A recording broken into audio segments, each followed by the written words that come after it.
तो देखिए, पुणे में जहरीली शराब से 17 से ज्यादा लोगों की मौत के बाद महाराष्ट्र सरकार एक्शन मोड में इस वक्त आ चुकी है। मुख्यमंत्री देवेंद्र फडणवीस ने मामले का संज्ञान लेते हुए सख्त कार्रवाई के आदेश दिए हैं और सीएम ने देखिए पुणे और पिपरी चिचवड़ पुलिस को तुरंत कार्रवाई करने के निर्देश दिए। उनने संबंधित इलाकों में छापेमारी तेज करने और गिरफ्तार किए गए 8 आरोपियों पर कड़ी धाराएं लगाने को कहा और साथ ही आबकारी विभाग को भी जांच में शामिल करने के निर्देश दिए हैं। मुख्यमंत्री ने साफ कहा है कि मामले में किसी को बख्शा नहीं जाएगा। ये जहरीली शराब का पूरा मामला है। जहरीली शराब आ कहां से रही थी, कौन कौन मिलकर इसको तैयार यहां पर कर रहा था, कहां कहां तक इसकी सप्लाई हुई, कई ऐसे सवाल हैं जिनको अब पुलिस यहां पर खंगाल रही है और सीधे सख्ती अब सीएम की तरफ से भी यहां पर आ गई है, जहां पर सीएम देवेंद्र फडणवीस ने सीधे कह दिया है कि इस पर उचित एक्शन यहां पर होना चाहिए और सोर्सेज का पता लगाने के लिए भी उनकी ओर से यहां पर कहा गया है कि आखिर कहां कहां तक शराब यहां पर पहुंचाई जा रही थी, क्योंकि 17 लोगों की अब तक इसमें मौत हुई है। अलग अलग इलाकों में जो छापेमारी है वो भी यहां पर शुरू हो चुकी है। पिपरी चिचवड़ का हालांकि इलाका था, वहीं पर बाकायदा पूरी शराब तैयार की जा रही थी और आप देखिए अवैध शराब, जानलेवा शराब, अवैध तरीके से उसका निर्माण यहां पर किया जा रहा था, लेकिन जो केमिकल उसमें मिक्स हो रहे थे वो आखिर कहां से आ रहे थे, कहां कहां के अलग अलग राज्यों तक भी इसकी सप्लाई यहां पर हो रही थी या फिर सिर्फ महाराष्ट्र के अंदर ही अलग अलग जिलों में इसकी सप्लाई यहां पर हो रही थी। 3 अलग अलग तस्वीरें इस वक्त हम आपको दिखा रहे हैं, जहां पर पहले शराब से 17 लोगों की मौत होती है, फिर 8 आरोपी इसमें गिरफ्तार किए जाते हैं और उसके बाद सीएम भी इसको लेकर सख्ती यहां पर दिखाते हैं और सीधे उनकी ओर से निर्देश दे दिए गए हैं कि इस पर सख्त से सख्त कार्रवाई होनी चाहिए। अब जो 8 आरोपी यहां पर गिरफ्तार हुए हैं उनसे पूछताछ चल रही है।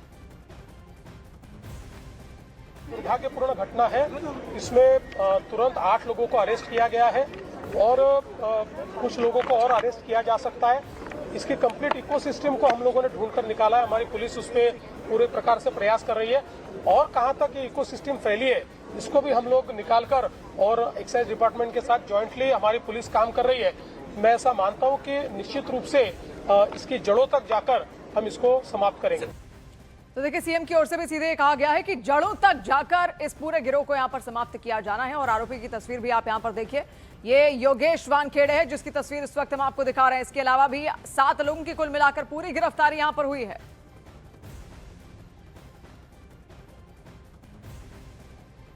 और अगली खबर है गुजरात के गिर से। देखिए, गिर जंगल क्षेत्र में पिछले 2 दिनों में शेर के 8 शावकों की मौत हो गई है। इनमें 2 शावकों की मौत संदिग्ध बेबेसिया वायरस से होने की आशंका है, वहीं 3 शावकों की मौत प्राकृतिक कारणों और आपसी संघर्ष में होने की आशंका है।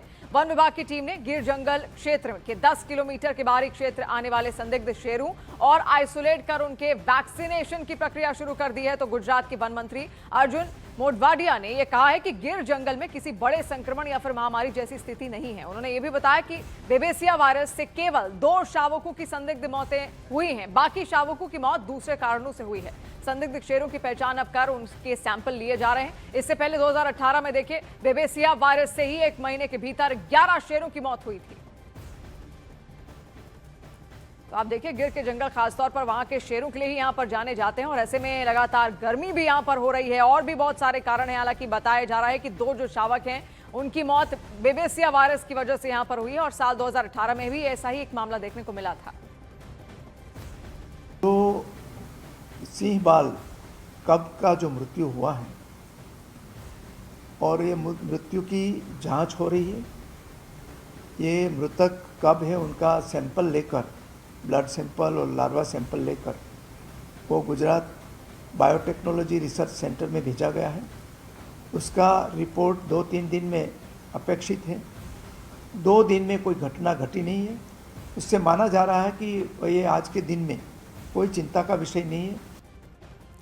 और अगली खबर उत्तर प्रदेश के हमीरपुर से, जहां पर हमीरपुर में तेज आंधी और तूफान से एक बड़ा हादसा हो गया। एक निर्माणाधीन पुल अचानक से भरभराकर नीचे गिर पड़ा, जिसके नीचे काम कर रहे मजदूर दब गए। हादसे में देखिए 6 मजदूरों की मौत भी हो गई है, जबकि कई अन्य के मलबे में फंसे होने की आशंका है। मौके पर पुलिस टीमें और स्थानीय लोग राहत और बचाव अभियान में इस वक्त जुट चुके हैं। तस्वीरें वहीं से सामने आई हैं। कल रात आंधी तूफान आया था, भयंकर तरीके से आया, हमीरपुर का इलाका भी उससे प्रभावित हुआ, लेकिन सबसे ज्यादा असर हुआ वहां के एक निर्माणाधीन पुल पर। आप देखिए, एक हिस्सा उस पूरे पुल का भरभरा कर नीचे गिर जाता है, लेकिन कुछ मजदूर भी उस वक्त वहीं पर मौजूद थे। रात 2 बजे के आसपास पुलिस को तुरंत सूचित किया गया और एसडीआरएफ एनडीआरएफ की टीमें फिलहाल वहां पर लग चुकी हैं।